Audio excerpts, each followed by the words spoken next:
la tercera sesión, hay un error en la plantilla. Si me permite la asesora técnica, por favor, la secretaria técnica. Celebrar el día 10 de enero. Ya. La tercera sesión celebrada el día 10 de enero del 2017. Si algún congresista deseara formular alguna observación, expréselo en este momento. No habiendo observaciones, se somete a votación el acta del 10 de enero del 2017. Los señores congresistas que estén a favor de aprobar el acta, síganse a levantar la mano. Aprobada por unanimidad. En los anexos A y B de la agenda remitida a los despachos parlamentarios se indica la sumida de los documentos recibidos y remitidos por la comisión, los mismos que están a disposición de los señores congresistas en la secretaría de la comisión. Sección informes. Si algún congresista deseara hacer algún informe, puede hacer el uso de la palabra en este momento. No habiendo informes, pasamos a la sección pedidos.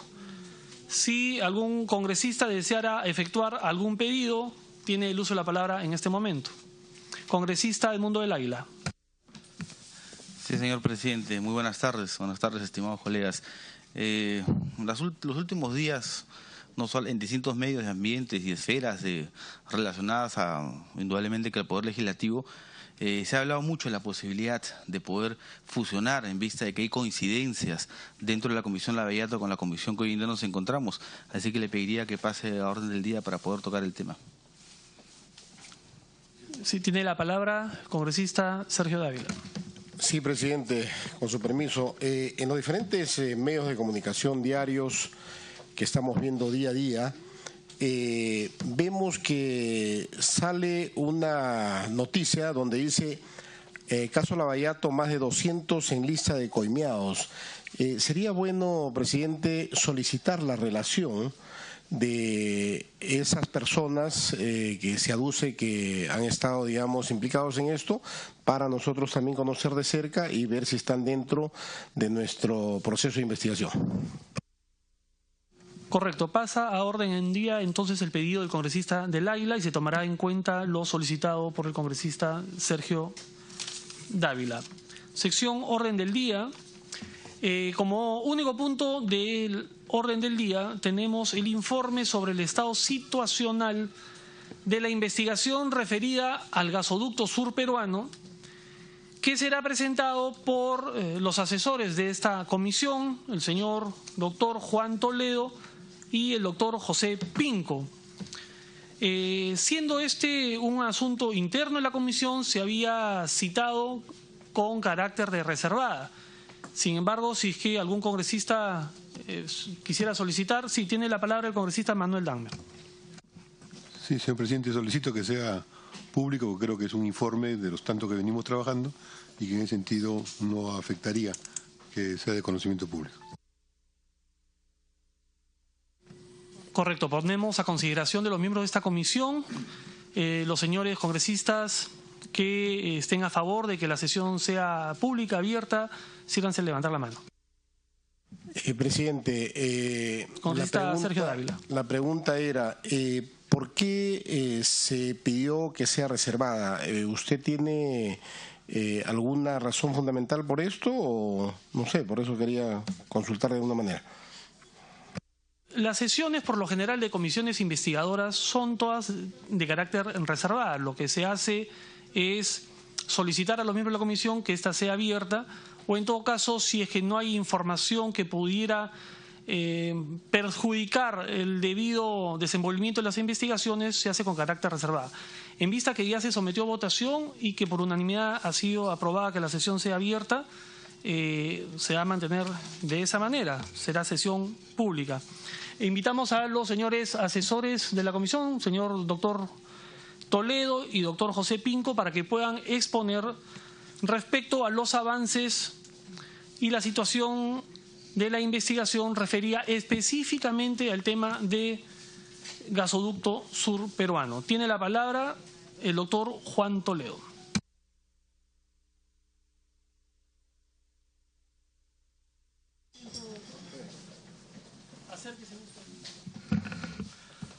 Señor presidente, con su venia, señores miembros de la Comisión de Investigación, a los colegas asesores y a todos los asistentes presentes, tengan ustedes muy buenas tardes.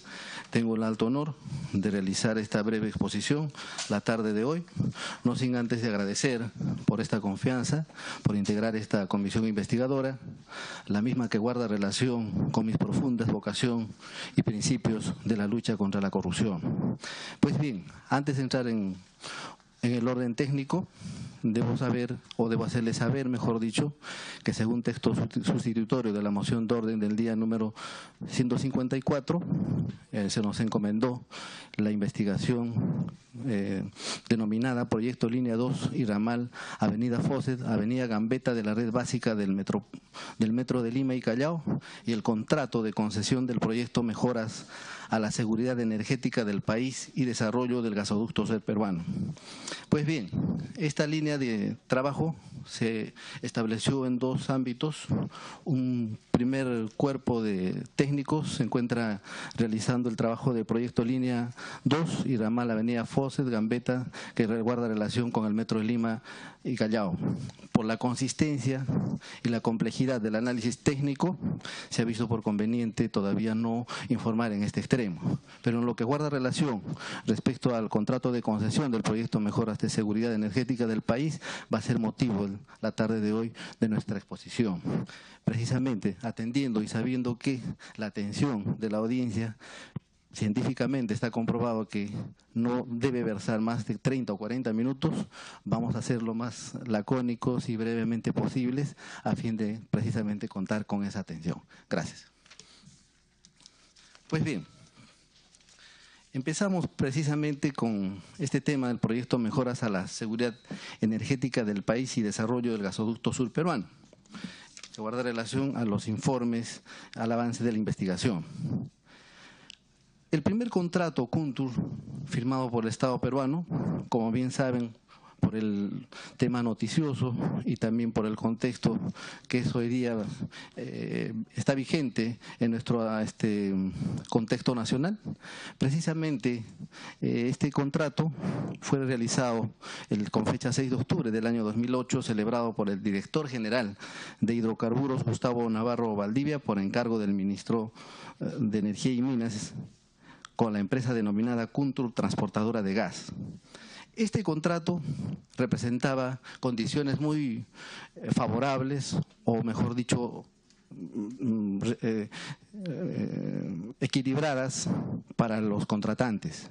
El monto data de 1.300.112.124.000 dólares.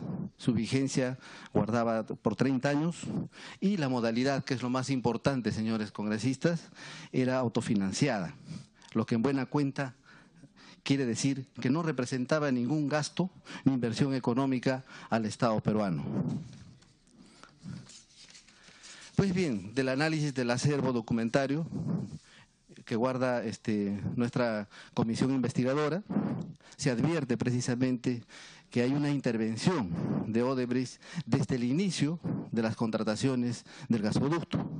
Como habíamos dicho, el primer contrato realizado o celebrado con Kuntur Transportadora de Gas, denominado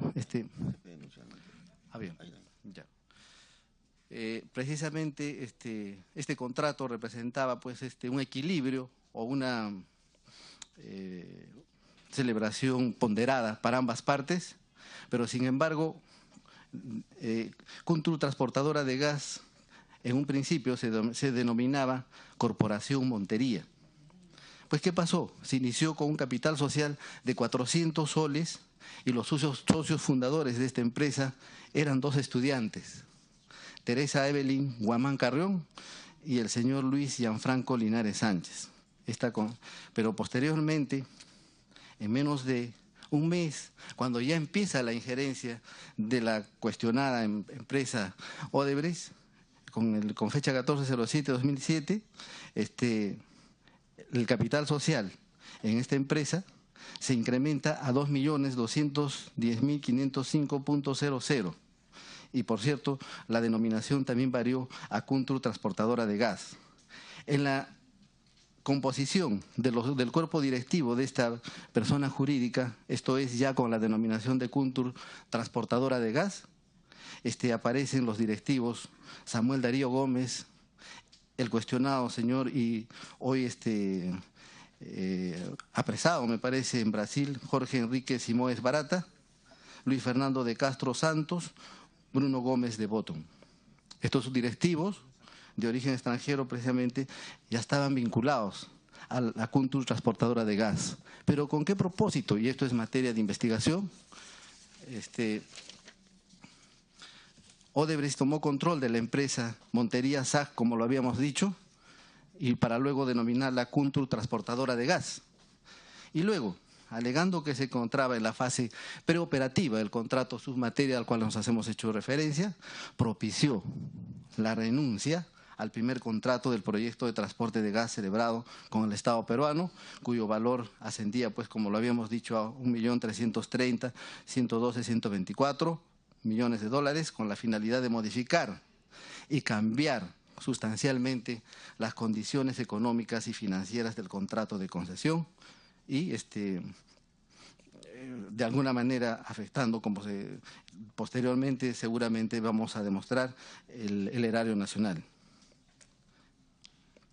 Así pues, dentro de este contexto, Odebrecht conforma el consorcio Gasoducto Sur Peruano y participa en el concurso de proyectos integrales, donde obtuvo pues la buena pro y suscribió el nuevo contrato con fecha 23 de julio del año 2014, donde el monto es sustancialmente ostentoso y varía a la suma de 7.328.000 millones de dólares, contrato que fue sumamente ventajoso.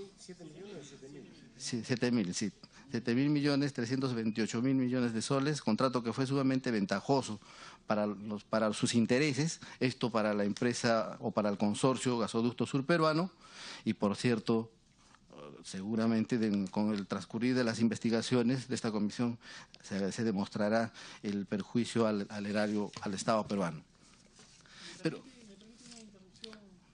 sí, señor presidente. Doctor Toledo, para que quede claro los señores congresistas de esta comisión. Entonces, este proceso, digamos, esta iniciativa de la transportadora del gas empezó con la empresa Kuntur. Esta empresa, como usted nos ha manifestado, tenía 2 socios que eran 2 estudiantes. Así es. Con un capital social ínfimo de 400 soles. Así es.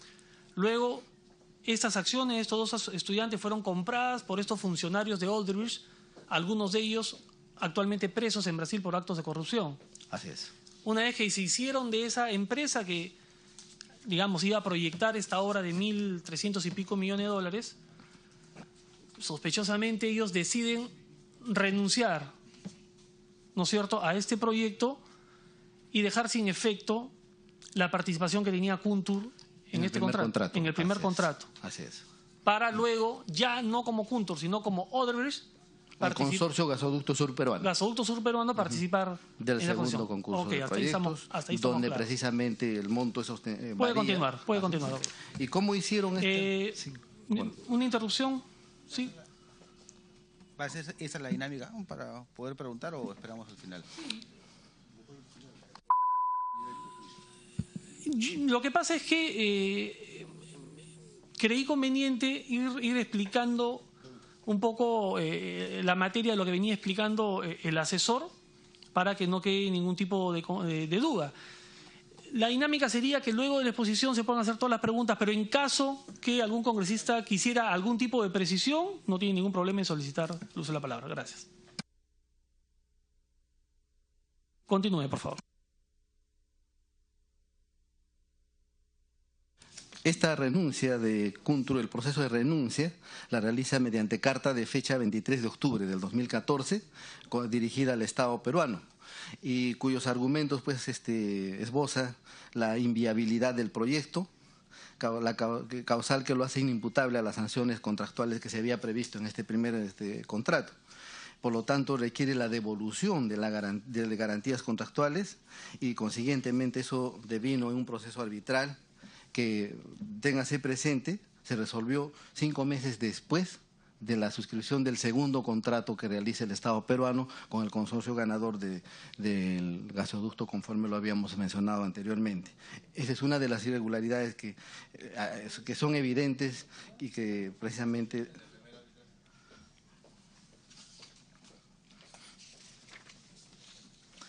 Y en este contexto, y que guarda relación con todo lo que se está diciendo, se dijo anteriormente, la Contraloría también detectó graves irregularidades. El señor Contralor ya lo esbozó en su exposición dentro de este contexto de las exposiciones en este marco de investigación, pero sin embargo consideramos importante puntualizar algunos aspectos que el señor Contralor, a través de su informe de la Contraloría, puntualizó. Uno, se descalificó al postor, precisamente competidor, precisamente a que la transgresión fue insubsanable bajo el principio de que la transgresión era insubsanable, afectando el principio de legalidad y competencia. Se aprobaron bases sin incluir un sistema de evaluación para determinar la propuesta técnica más conveniente para los intereses del proyecto y del Estado. En la versión final, es el tercer punto, perdón, en la versión final del contrato se modificaron las cláusulas que permiten el cambio de operador calificado, beneficiando indebidamente al concesionario. El cuarto punto refiere: la evaluación económica financiera del proyecto no sustenta los valores proyectados de reservas de gas que satisfagan la demanda del suministro del gasoducto, lo que no garantiza la sostenibilidad del proyecto. Y como quinto punto, encontrado por la Contraloría, también se permite mencionar, no se estableció una garantía de reservas disponibles de gas, ni se gestionó compromisos del uso de servicios de transporte, no garantizando la sostenibilidad del proyecto. En este contexto, señores miembros de la Comisión, señor Presidente, con su venia, quiero cederle el uso de la palabra al doctor Pinco para que continúe alcanzándonos esta información respecto a las observaciones detectadas por Ocinermin en el contrato de fideicomiso. Sí, tiene el uso de la palabra el doctor Pinco, pero antes ¿eso es toda su exposición? ¿Ya concluyó? No, luego continúo esbozando sobre las... Tiene la palabra el doctor Pinco. Buenas tardes, señor presidente, señores congresistas.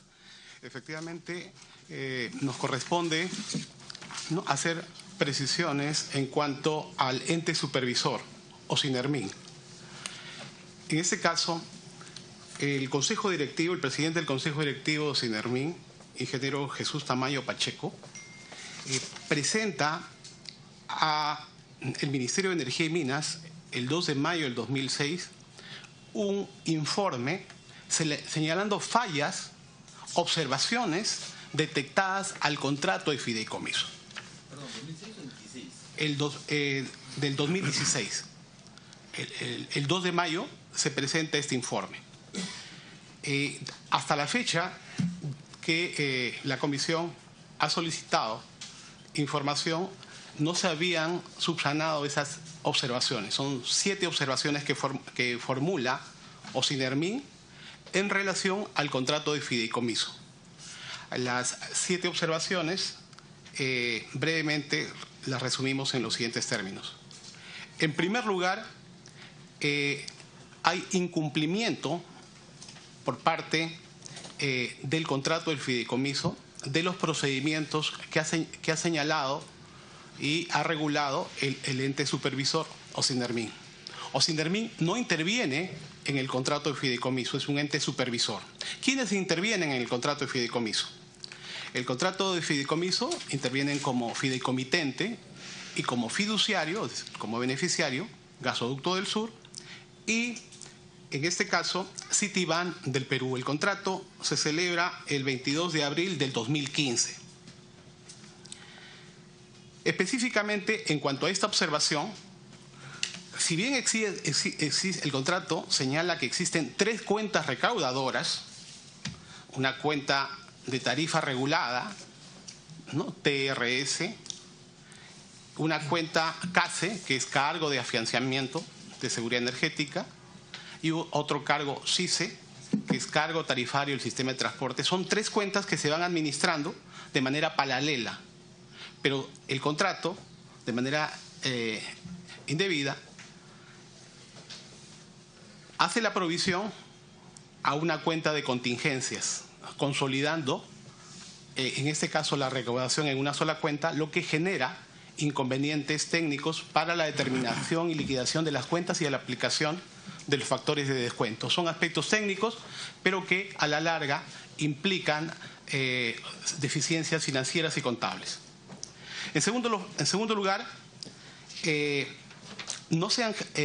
fideicomiso no contempla, en este caso, cuál es el rendimiento de los flujos dinerarios y cuáles son esos rendimientos. Es decir, si hay flujo dinerario, ahí genera intereses, genera un excedente.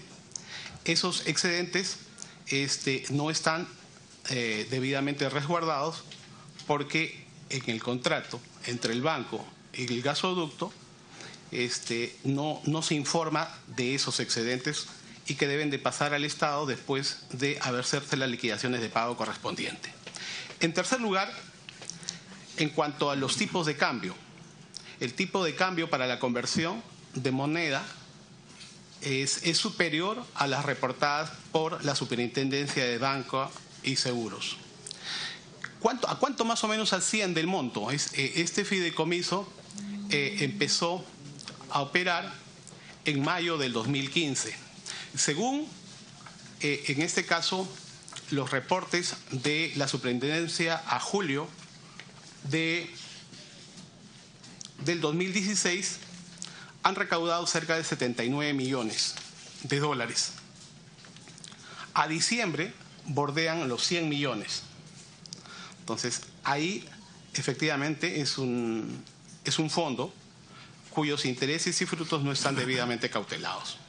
En cuarto lugar, la aplicación de los gastos y costos por el manejo de estos flujos dinerarios. El fideicomiso, el contrato de concesión señala que estos cargos son de parte del concesionario, es decir, en este caso el Gasoducto Sur Peruano, S.A.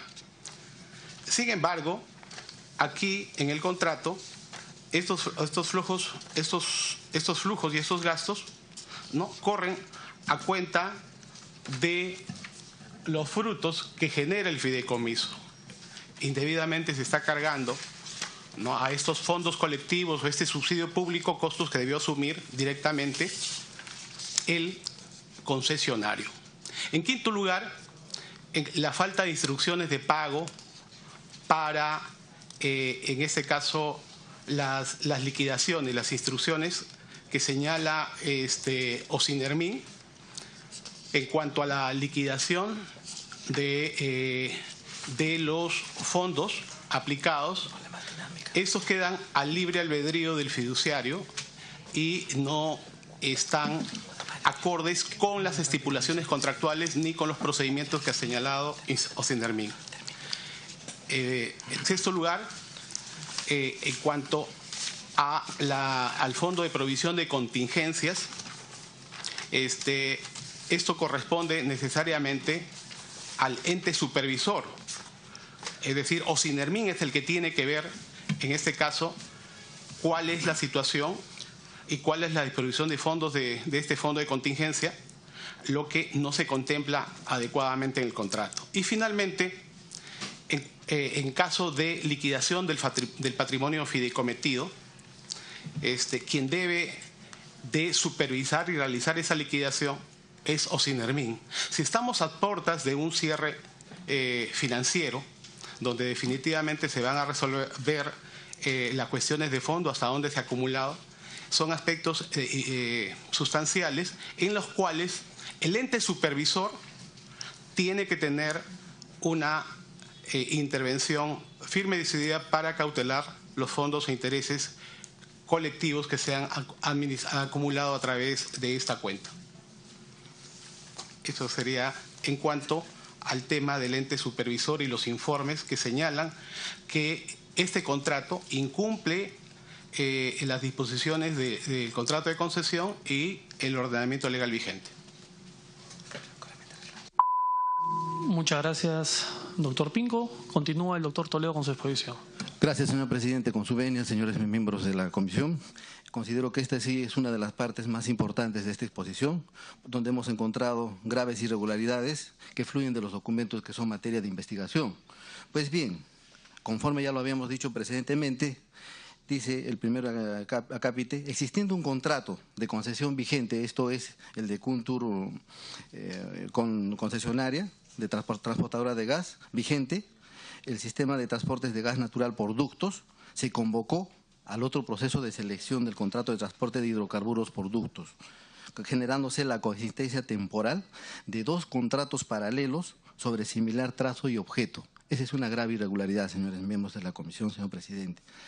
2. Se aprobaron bases y acuerdos con deficiencias de sustento técnico y económico con la finalidad de favorecer en concurso público de proyectos integrales al consorcio ganador, hoy día cuestionado por serios hechos de corrupción, causando perjuicio al Estado peruano. 3. Presunta injerencia e intervención indebida del Consejo Directivo de Proinversión, esto es, ministros directivos, en la conformación y acuerdos del Comité Pro Seguridad Energética de Proinversión, encargado de otorgar la buena pro al consorcio ganador. 4. El Ministerio de Energía y Minas, miren, atendiendo a su condición de concedente, no habría tomado las medidas que correspondan para la modificación del contrato de fideicomiso recaudador-pagador, de manera que cumpla lo dispuesto en las normas y disposiciones emitidas por Ocinermin. 5.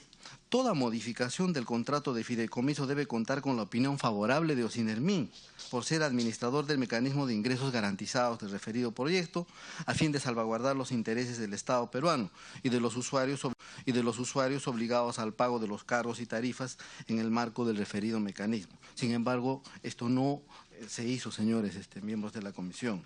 Finalmente, este punto lo consideramos importante.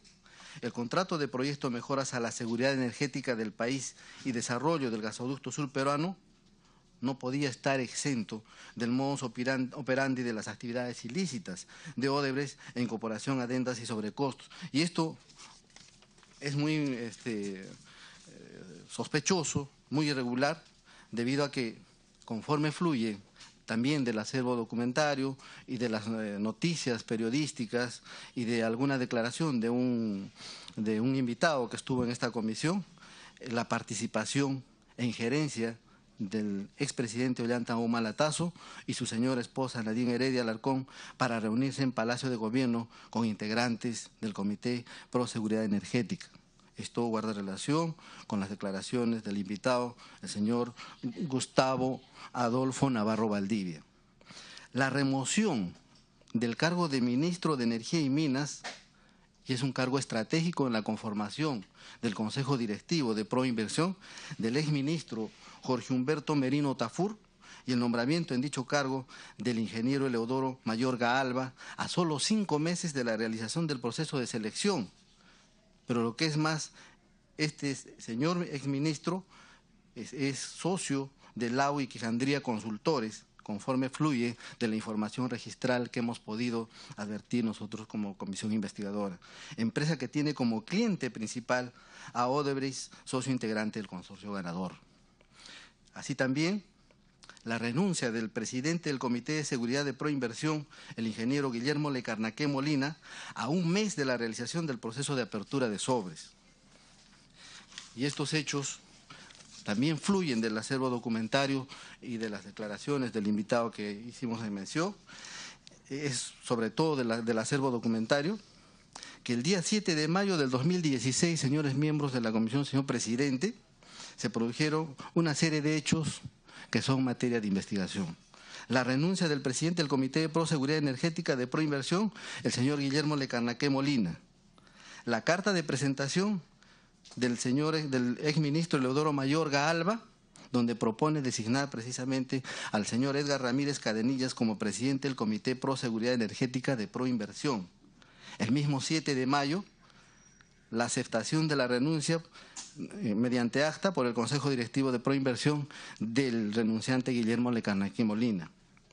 Y finalmente, en la misma fecha, esto es el 7 de mayo del 2016, la emisión de la resolución suprema en la cual se acepta la renuncia de Guillermo Lecarnaque Molina y se nombra como presidente del Comité Pro Seguridad Energética de Proinversión al señor Edgar Bartolo Ramírez Cadenillas, suscrita por el expresidente Ollanta Humala Tazo y el exministro Luis Miguel Castilla Rubio, señores.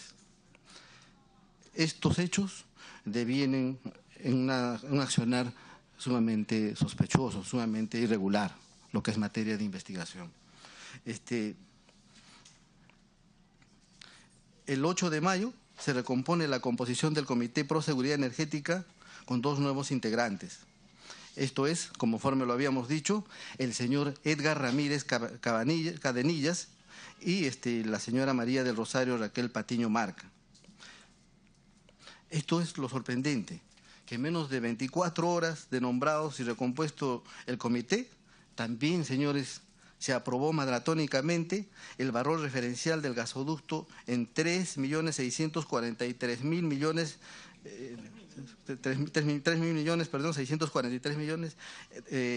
y con 9 informes, o consistentes en 9 informes del consultor Wood Mackenzie, y la autorización de pago de honorarios, sin observación alguna y sin posibilidad material de lectura y análisis de dichos informes técnicos.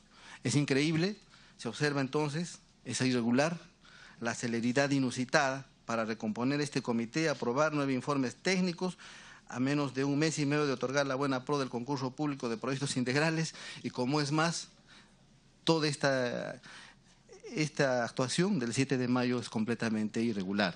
Nosotros, por experiencia legal, sabemos que cuando se produce una renuncia a cualquier cargo o función pública, el plazo es de 1 mes, salvo que el funcionario renuncie al plazo perentorio, pero esta aceptación se debe dar dentro de un trámite regular.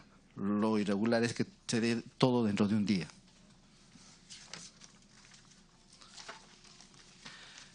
Y volvemos a redundar, pero es bueno puntualizar este tema de la situación del presidente del Comité de Proseguridad Energética, señores miembros de la Comisión, porque su inusual y designación y nombramiento del señor Edgar Bartolo Ramírez Cadenillas como presidente del Comité de Proseguridad de Inversión, a solo 1 mes del concurso público de proyectos integrales para entregar en concesión el proyecto, que es materia de investigación. El señor Edgar Bartolo Ramírez Cadenillas fluye de nuestra información documentaria que tenemos en nuestra acción investigadora, que ha sido accionista y gerente de Latin Energy, conforme fluye de la partida registral 116-796-56, y esta empresa Latin Energy habría realizado estudios de consultorías para Kuntur Odebrecht. Así también, el señor Ramírez Cadenillas tendría vínculos con el estudio del Mar Ugarte, estudio jurídico, quienes posteriormente elaboraría el informe técnico favoreciendo la descalificación del consorcio competidor en el proceso de selección cuestionado. Dentro de este contexto, también es bueno mencionar la situación personal de la abogada Mariana Simoes, o la participación de la abogada Mariana Simoes, sobrina de Jorge Simoes Barata, funcionario de Odebrecht, con sentencia condenatoria anticipada en jurisdicción brasileña. Esta ciudadana brasileña fue estratégicamente ubicada como partner social del estudio del Mar Ugarte, que emitió precisamente, como lo habíamos dicho, informe favorable para la descalificación del consorcio competidor, señores miembros de la Comisión. Este informe legal de consultores externos recomendaron, como les decíamos, la descalificación del consorcio competidor Gasoducto Peruano del Sur. Y esto debido a que la variación del aporte de las acciones de uno de los socios integrantes del consorcio, lo que según las bases y el marco legal, y así también el informe de Contraloría, no constituía una causal de descalificación del postor. La inusual celeridad sobre la realización de una seguidilla de sesiones presenciales y no presenciales del Comité de Proseguridad Energética, presididas por Edgar Bartolo Ramírez Cadenillas. Y esto guarda relación precisamente, y me parece que es importante explicarles. El día 27 de junio del año 2014, a horas 11 de la mañana, se apertura la primera sesión, presidida siempre por el señor Ramírez Cadenillas, y donde tienen como orden del día, otorgarle un plazo de hasta el lunes 30 de junio del año 2014 a horas 9:30 al Consorcio Gasoducto Peruano del Sur para que ratifique su declaración jurada presentada en el sobre 2, esto es que guarda relación con las observaciones o con la modificación de acciones que había hecho referencia el consorcio perdedor o descalificado irregularmente, ¿no? Entonces, en esta sesión también se autoriza la contratación directa del estudio Checopar para que opina o emita opinión legal sobre la incidencia en la calificación del postor Consorcio Gasoducto Peruano del Sur, y se decide o se resuelve aprobar hasta un monto de 20.000 nuevos soles por concepto de honorarios profesionales. Este mismo viernes 27 de junio, señores miembros de la comisión, a horas 18:30 se instala otra sesión, y lo que es más, en la agenda y en el informe que es materia en el orden del día, que es materia de tratamiento en esta nueva sesión del mismo del mismo viernes 27 de junio del año 2015, se resuelve, dice que existe opinión legal que obliga a adoptar una decisión inmediata respecto a la participación del Gasoducto Peruano del Sur, donde es posible se configure la supuesta descalificación por la falta de veracidad en la presentación de la carta al proceso que es materia de selección.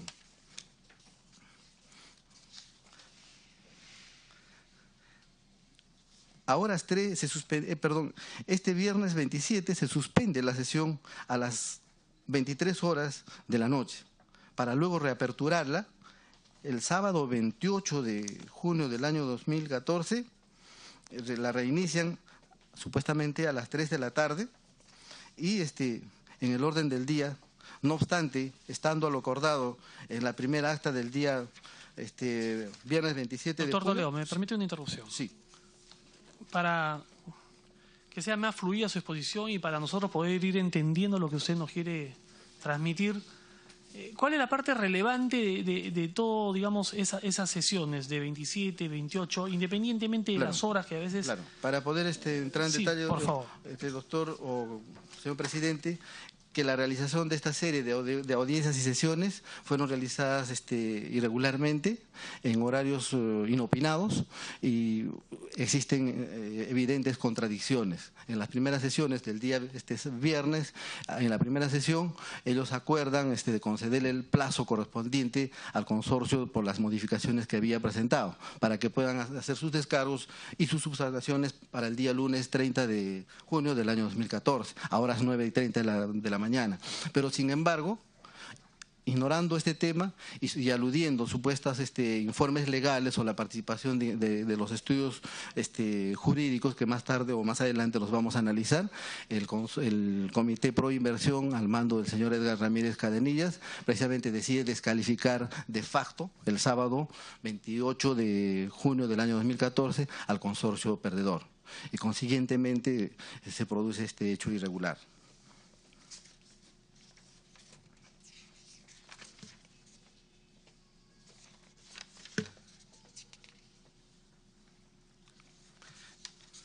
Respecto a la realización de estas sesiones, fluye también de la misma declaración, de la misma participación del invitado Navarro Valdivia, donde por versiones periodísticas se había apuntado que el señor había, al responder alguna pregunta en su participación en el Ministerio Público, él arguía y decía que se había realizado esta sesión del día del sábado 28 de julio, en horas de la noche, a horas 9:30, hasta la mañana del día siguiente, lo que en buena cuenta sería el domingo 29. Pero, sin embargo, las actas demuestran otra cosa, lo que será materia de contrastar la información y de realizar las indagaciones o las investigaciones correspondientes, ¿no? Pues bien, queríamos si es bueno puntualizar respecto a la descalificación irregular del segundo postor. También se presentan los informes escritos del estudio del Mar Ugarte, donde ingresó el 28 de junio. No obstante, la descalificación se había realizado el día 27, como se sostiene en las actas, sin registro de hora, tampoco obra en actas que haya sido requerido formalmente por el Comité de Proseguridad.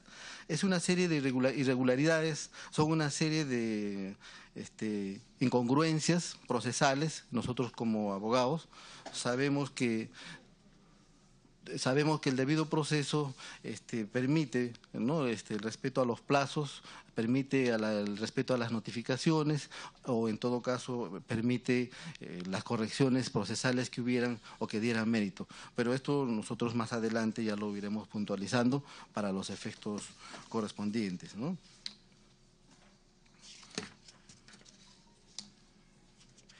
Es bueno puntualizar también, conforme ya lo habíamos dicho, la celeridad, la omisión de plazos y formalidades al debido proceso en las notificaciones para la descalificación del postor competidor.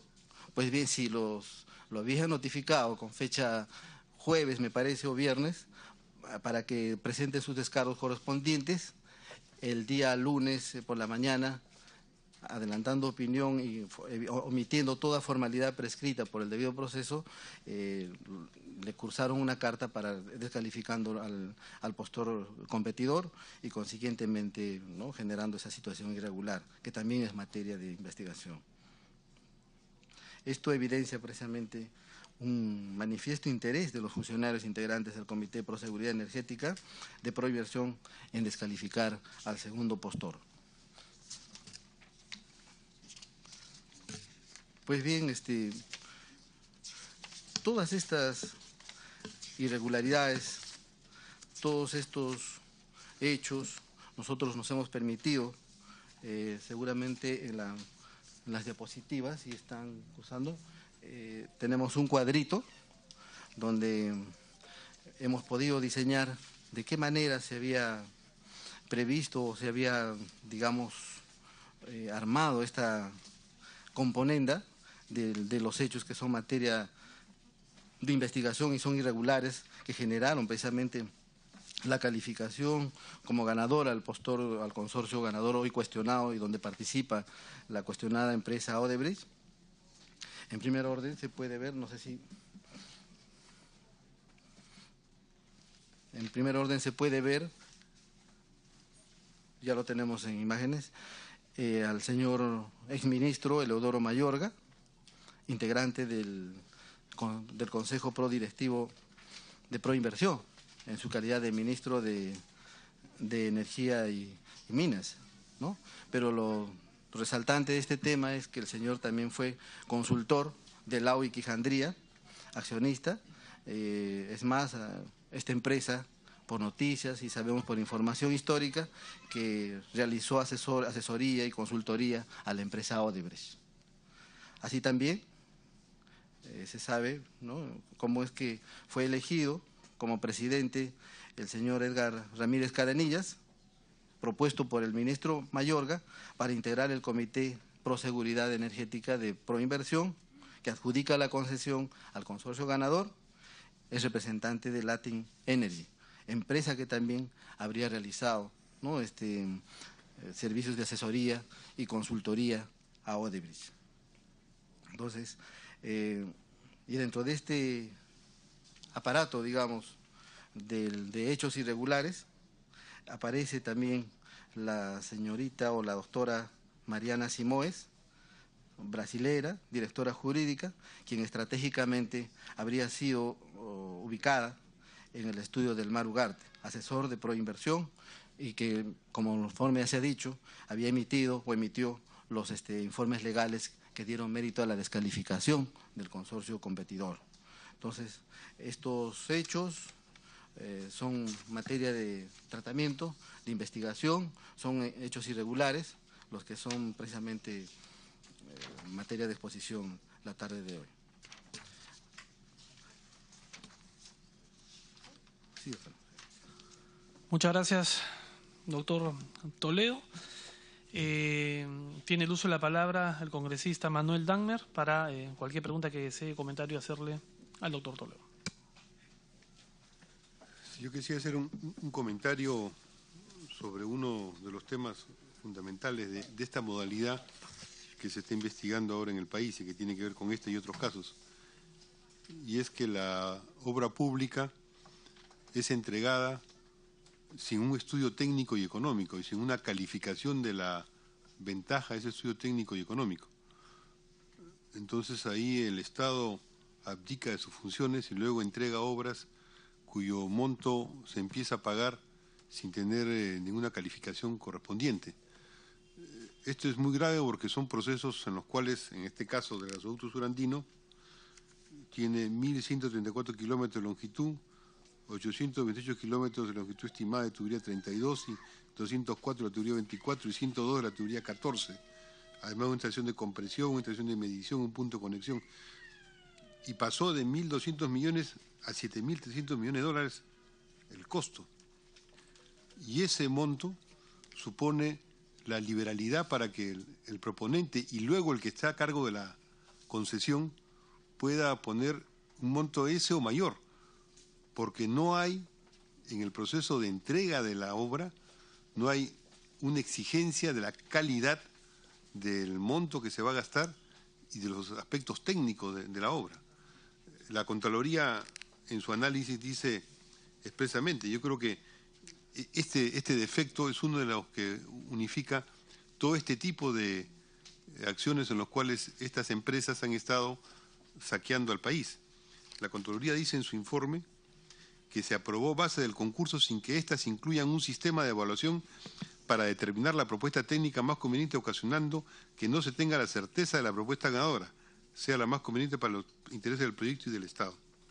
Dice, de la revisión de la base del concurso se advierte que estas consideraron la presentación de los sobres 1, 2 y 3. Para la precalificación del postor, el contenido del sobre 1 costará tal cosa, la documentación de requisitos técnicos, el sobre 2, la memoria descriptiva, el sobre 3, la propuesta económica. En relación a la propuesta técnica del sobre 2, el numeral 8.21 de las bases establece que en caso que no se presentara alguno de los documentos requeridos, el postor precalificado quedará descalificado del concurso. Es decir, las bases exigen únicamente el cumplimiento de la obligación de presentar la documentación, mas no establece un sistema de evaluación del contenido para determinar la propuesta más conveniente técnicamente. Y esto no solamente es en la parte técnica, en la parte económica tampoco establece un esquema de factor de competencia para ver el total del costo del servicio de la concesión, la experiencia en la administración, dirección, supervisión o construcción de gasoductos, la experiencia en la operación y mantenimiento del sistema de transporte de gas natural.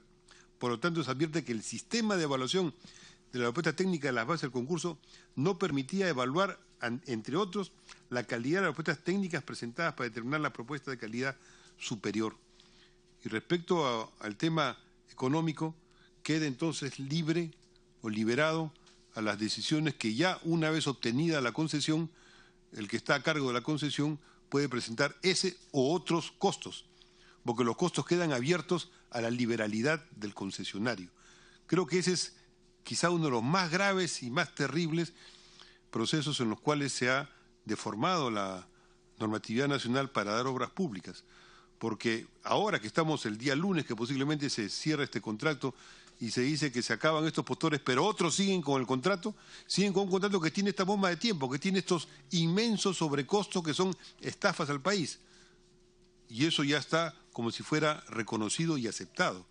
Creo que esos son elementos de formación del propio proceso que tienen que ver ciertamente con las coimas, pero que para la obra significa anular lo que en el mundo es una práctica. En el mundo una obra de ingeniería de esta envergadura tiene estudios de ingeniería previos. Y esos estudios de ingeniería tienen ingeniería 4, ingeniería 3, ingeniería 2, ingeniería 1, en los cuales se va determinando cuál es el costo y se va evaluando las condiciones. Inclusive aquí la Contraloría dice, ni siquiera han cumplido lo que Wood Mackenzie estaba señalando que no debía hacerse, lo han hecho y lo han aceptado.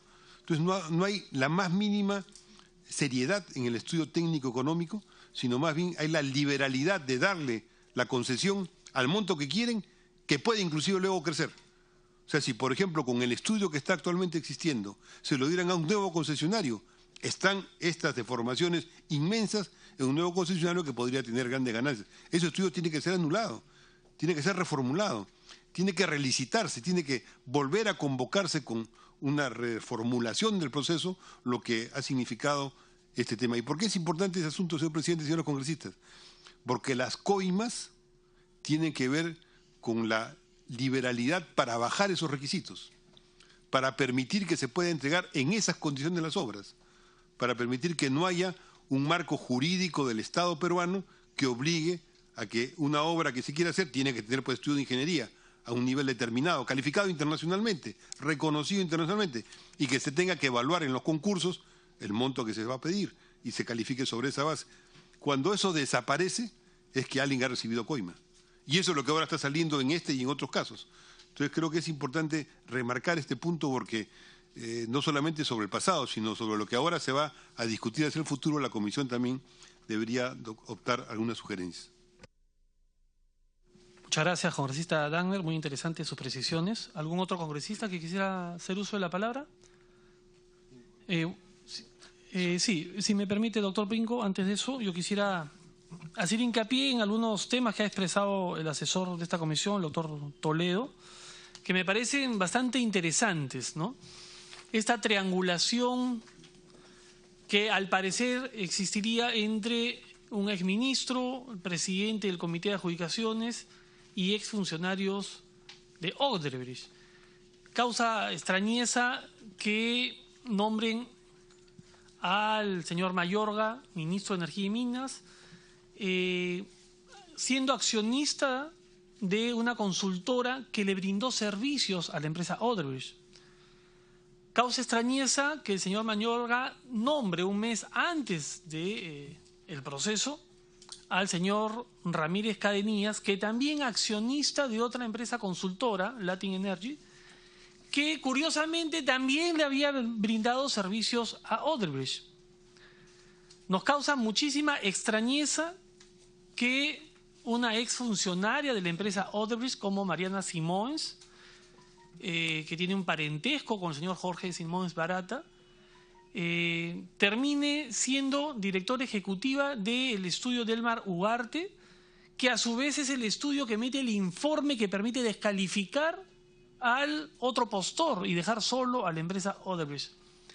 Todas estas cosas, digamos, que causan extrañeza, tendrán que irse develando en el proceso de esta investigación para ver si es que más allá de una coincidencia,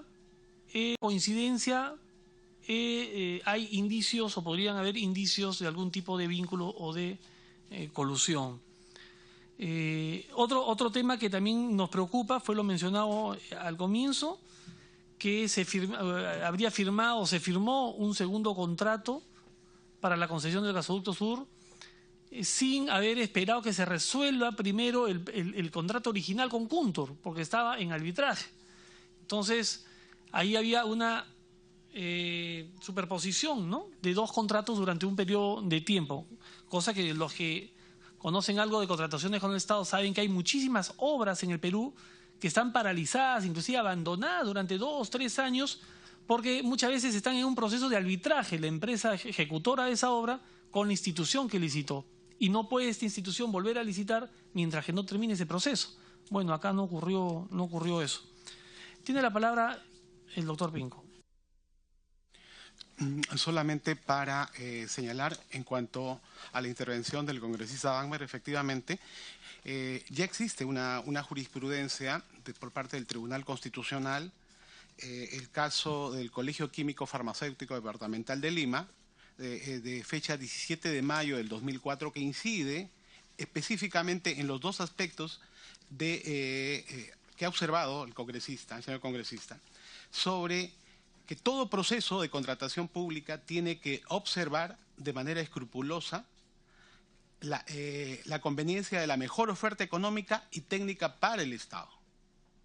En este caso, si bien esta jurisprudencia implica exigencias en la contratación y observancia de principios como transparencia, publicidad, adecuado control, evaluación de propuestas, trato igualitario, efectivamente, la legislación sobre concesión, sobre las cuales se otorgó el gasoducto, exige efectivamente que se haga una evaluación técnica y económica, y la Contraloría, en su segunda observación a este contrato, señala efectivamente que solamente se hizo una modalidad de checklist para calificar los requerimientos técnicos, pero no hubo una ponderación, no hubo una evaluación de cuál era la mejor propuesta técnica para el otorgamiento de la buena pro.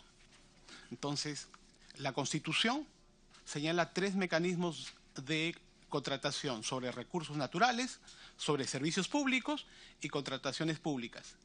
Y todos esos tipos de contratación pública están bajo los mismos principios, ¿no? De eficacia, de transparencia y de escoger la mejor oferta técnica y económica, porque se trata de fondos públicos o si no de fondos de ciudadanos que lamentablemente tienen que sufragar estas obras, ¿no? Que son de gran envergadura. Sí, tiene la palabra congresista Dagmer. Sí, señor presidente, señores congresistas, quisiera insistir en esto porque una parte es la investigación de lo que se está haciendo y otra parte es lo que se viene. Y de lo que se viene estamos a puertas de algunas definiciones. Por ejemplo, la empresa concesionaria ha sacado ya un comunicado el día de hoy diciendo que a la fecha el proyecto Gasoducto Surperuano cuenta con un 37.60% de avance general y 10.7% de avance en la construcción y montaje del sistema de ductos. Hemos tramitado más del 66% de las servidumbres y ya están en Perú el 62.76% de los tubos para la construcción del ducto, que tendrá más de 1.000 kilómetros de extensión.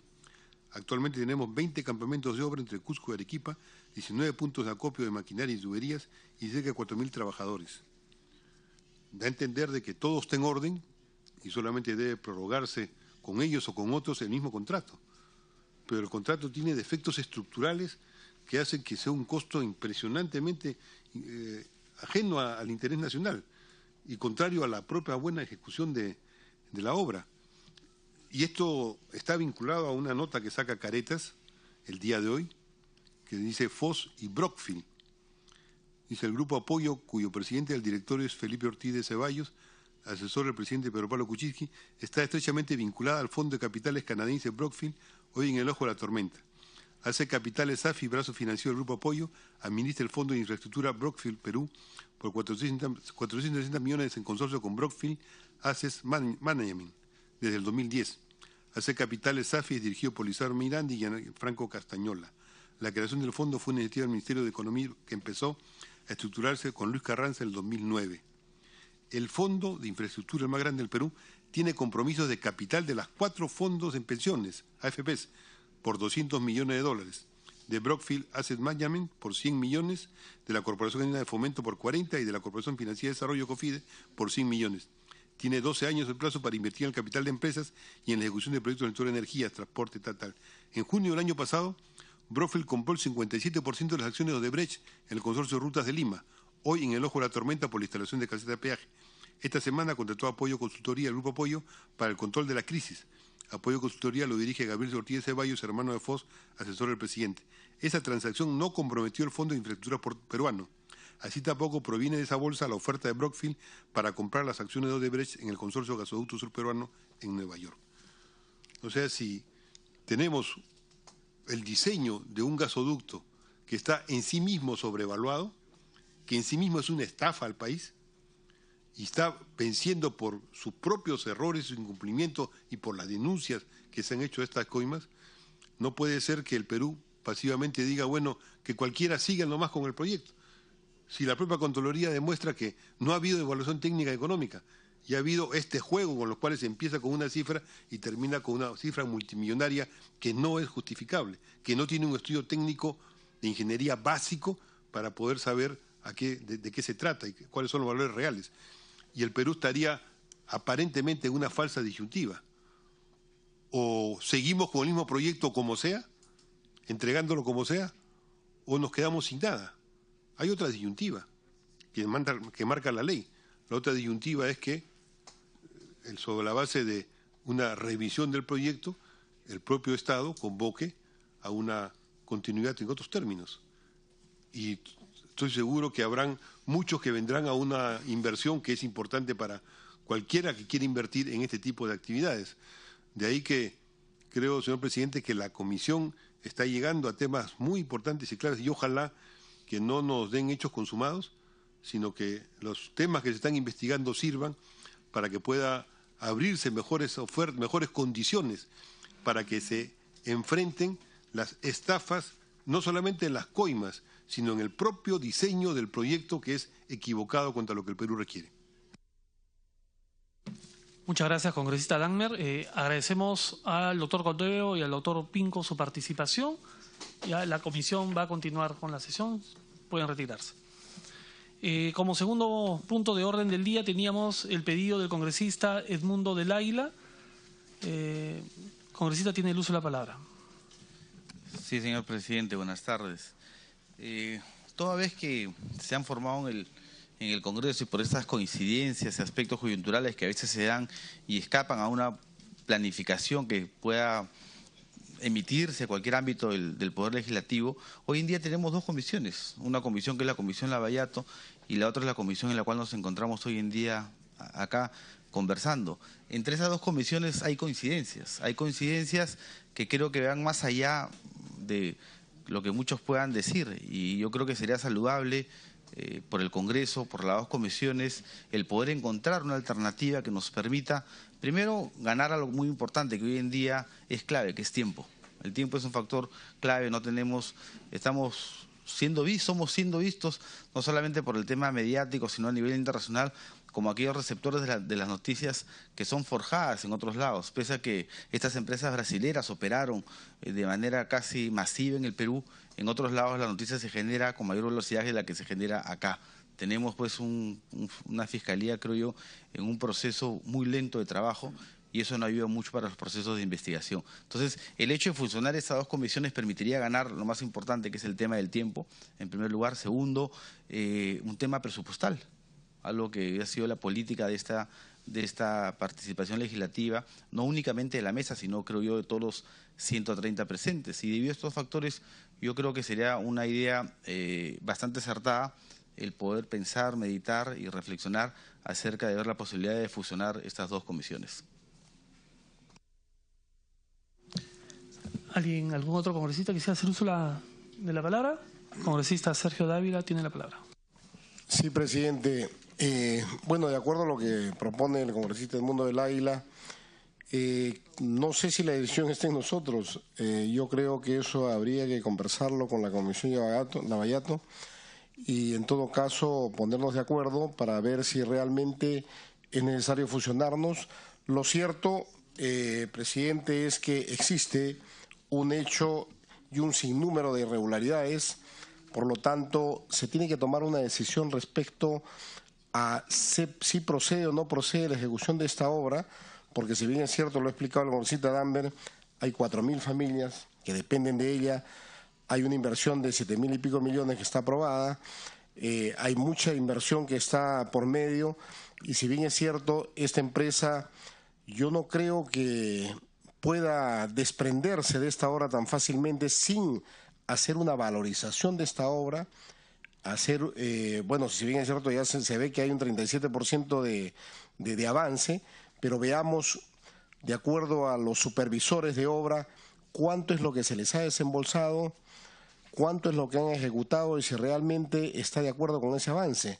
Yo creo que todo esto tenemos que analizarlo muy arduamente y puntualmente y tomar una determinación lo antes posible para ver si continuamos de manera individual o de manera conjunta con la Comisión Lavallato.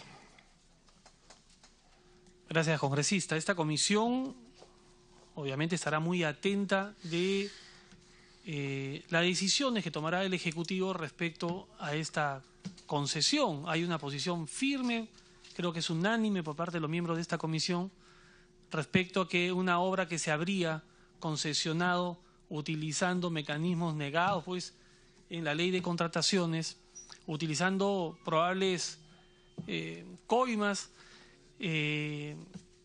no podría transferirse a otra empresa porque el nacimiento de esta concesión, de la participación de esta empresa, sería obviamente nulo si se llegara a determinar que han habido actos de corrupción.